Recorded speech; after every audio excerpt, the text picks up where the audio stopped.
Hello friends, welcome to exam help होगा study channel. आज हम बात करने वाले हैं, आप ही लोगों के काफ़ी सारे डाउट्स थे।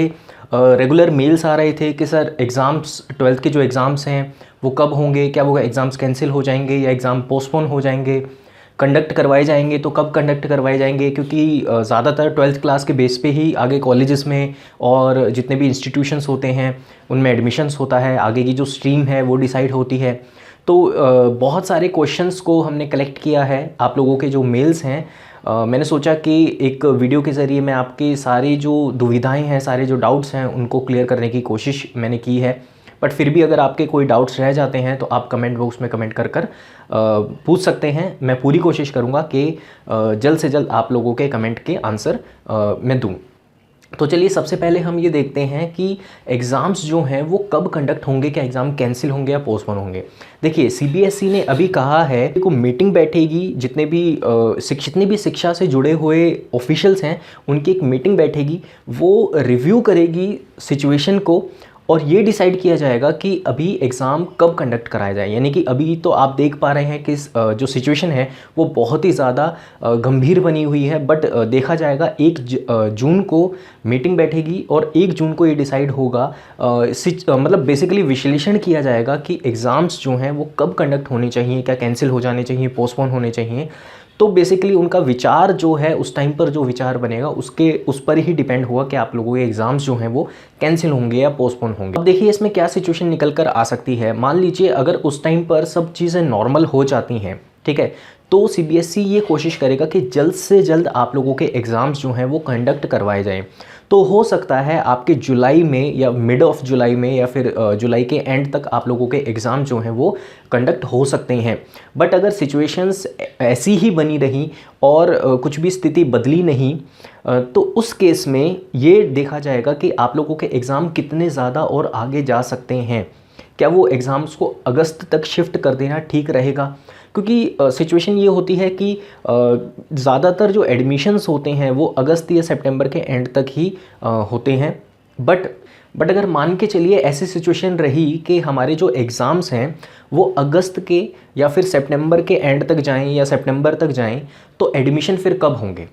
तो इसी सब स्थिति पर विचार करके आगे फैसला लिया जाएगा कि आप लोगों के एग्ज़ाम कंडक्ट करवाने चाहिए या फिर कैंसिल कर देने चाहिए, पोस्टपोन कर देने चाहिए। जो भी सिचुएशन बनेगी उस पर आधारित होगा। अब काफ़ी सारे बच्चों का ये सवाल था, सर अगर एग्ज़ाम कैंसिल हो गए तो क्या हम बिना एग्ज़ाम दिए पास हो जाएंगे? तो देखिए अगर मान लीजिए आपके एग्ज़ाम्स जो हैं वो कैंसिल हो जाते हैं तो आपको ग्रेडिंग के आधार पर, यानी कि जो आपके पहले यूनिट टेस्ट वगैरह में आपके जो भी असेसमेंट हुए थे उनके आधार पर आपको मार्क्स दिए जाएंगे। यानी कि आपके एग्ज़ाम्स जो हैं वो एक तरह से कैंसिल हो जाएंगे। उस सिचुएशन में आप लोगों को जो ग्रेडिंग हुई है, ग्रेडिंग के आधार पर यानी कि असेसमेंट के आधार पर आप लोगों को मार्क्स दिए जाएंगे। एक क्वेश्चन ये था कि सर क्या एग्ज़ाम कंडक्ट करवाना ज़रूरी है?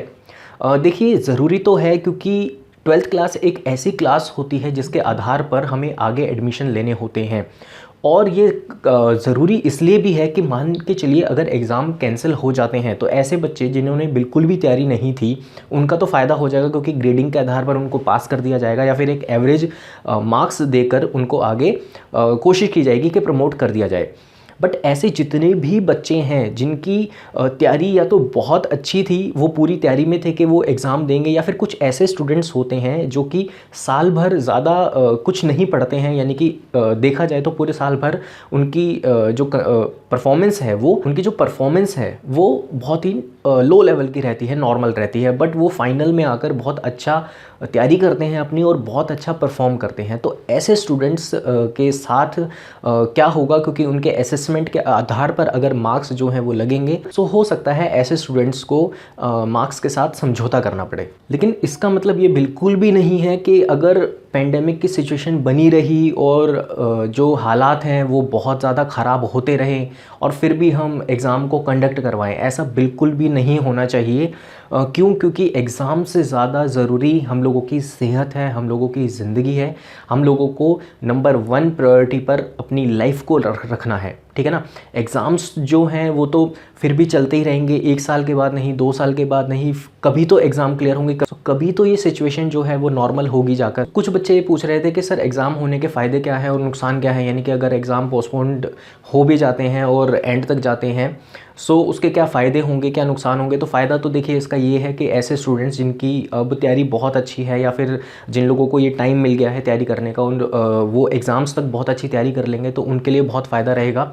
और नुकसान उन बच्चों के लिए होगा जो कि अभी तक कुछ ज़्यादा उन्होंने पढ़ाई की नहीं है। अब देख लेते हैं अगर आप लोगों के एग्ज़ाम नहीं होंगे तो क्या होगा। अगर आप लोगों के एग्ज़ाम नहीं होते हैं तो ऐसे स्टूडेंट्स जो कि लास्ट टाइम में अच्छी स्टडी करते हैं तो उन लोगों को कहीं ना कहीं मार्क्स के साथ समझौता करना पड़ सकता है। और ऐसे स्टूडेंट्स जो कि सोच रहे थे कि हम फाइनल में जाकर बहुत अच्छा करेंगे, और ऐसे स्टूडेंट्स जो कि, और इसका देखा जाए तो सीधा साधा असर हमें कॉलेजेस में एडमिशन को लेकर देखने को मिल सकता है। यानी कि कहीं ना कहीं देखें तो हम क्वालिटी से बहुत ज़्यादा हमें सफ़र करना पड़ेगा, समझौता करना पड़ेगा। देखिए अब बात कर लेते हैं कि एग्ज़ाम अगर कंडक्ट होंगे तो एग्ज़ाम कंडक्ट कैसे हो सकेंगे, क्या प्रोटोकॉल रहेगा। देखिए वैसे तो कोई डरने वाली बात नहीं है अगर एग्ज़ाम कंडक्ट होते भी हैं और कोरोना की स्थिति जो है वो बनी हुई है, तो भी एग्ज़ाम कंडक्ट अगर हम सही प्रोटोकॉल से एग्ज़ाम को कंडक्ट करवाएं, क्योंकि देखिए बाकी सारे क्लासेस तो रहेंगी नहीं स्कूल में। इतना बड़ा स्कूल होता है और स्कूल में सिर्फ 12th क्लास के बच्चों का ही एग्ज़ाम हमें लेना है। तो ऐसा हो सकता है कि सिर्फ एक क्लास के अंदर हम 4 या 5 बच्चों को बहुत ही ज़्यादा बड़े डिस्टेंस पे अगर हम बिठा दें तो एग्ज़ाम कंडक्ट हो सकते हैं।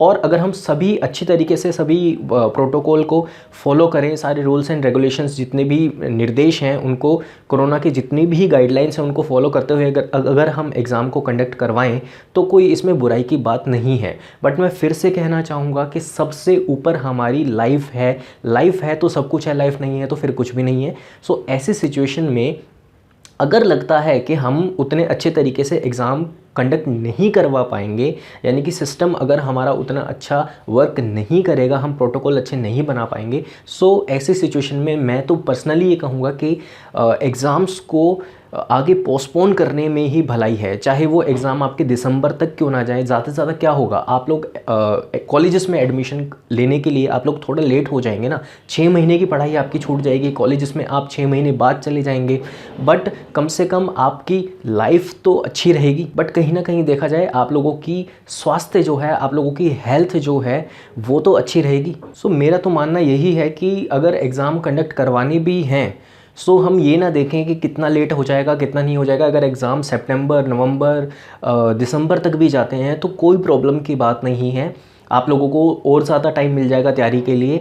और जो देखिए जो एक्चुअल जो रिज़ल्ट होता है, जो रिज़ल्ट एग्ज़ाम देने से आता है वो एक अलग ही खुशी होती है सबके लिए, चाहे वो एवरेज स्टूडेंट हो या फिर वो स्टूडेंट अच्छे मार्क्स लाने वाला स्टूडेंट हो। सो सबके लिए जो एग्ज़ाम का माहौल होता है वो एक डिफरेंट ही होता है, उसका मज़ा कुछ और ही होता है जब वो रिज़ल्ट आता है। और एक फेयर भी रहेगा जब कॉलेजेस में हम लोग जाएंगे एडमिशन लेने के लिए, सो एक फेयरनेस रहेगी। सो फ्रेंड्स, वैसे तो हमारे चैनल पर आप लोगों को तैयारी करने के लिए सारी वीडियोस जो हैं अवेलेबल हो जाएगी और बहुत सारी वीडियोस जो हैं आपसे आपके जो कोर्स से रिलेटेड हैं वो आने वाली हैं, तो आप चैनल को ज़रूर सब्सक्राइब कीजिएगा, क्योंकि मैंने पूरी कोशिश की है कि मैं आप लोगों के जितने भी डाउट्स हैं उन सबको मैं क्लियर कर पाऊँ। अगर फिर भी आपका कोई डाउट रह जाता है या फिर कोई भी आपके दिमाग में दुविधा चल रही है अभी भी, तो आप कमेंट बॉक्स में बेझिझक कमेंट कर मुझे बता सकते हैं। मैं पूरी कोशिश करूँगा कि आप लोगों को रिप्लाई तो मैं देता ही हूँ पर्सनली, बट फिर भी मैं पूरी कोशिश करूँगा कि अगर हो सके तो एक लेक्चर में आपके सवालों पे बात कर ली जाए। ज़्यादा डाउट क्लियर हो जाते हैं आमने सामने आने से। सो अगर कोई डाउट हो तो आप कमेंट बॉक्स में कमेंट ज़रूर करना, और साथ में ये ज़रूर बताना कि आप नेक्स्ट टॉपिक जो है वो कौन सा चाहते हैं कि हम पहले आपके लिए कवर करें, और आप कौन से सब्जेक्ट का और कौन से टॉपिक का वीडियो चाहते हैं, ये भी हमें कमेंट बॉक्स में कमेंट कर आप ज़रूर बताएंगे। तो चलिए अब हमारी मुलाकात होगी नेक्स्ट लेक्चर में किसी नए टॉपिक के साथ। तब तक के लिए पढ़ते रहिए, स्वस्थ रहिए, घर में रहिए। Take care.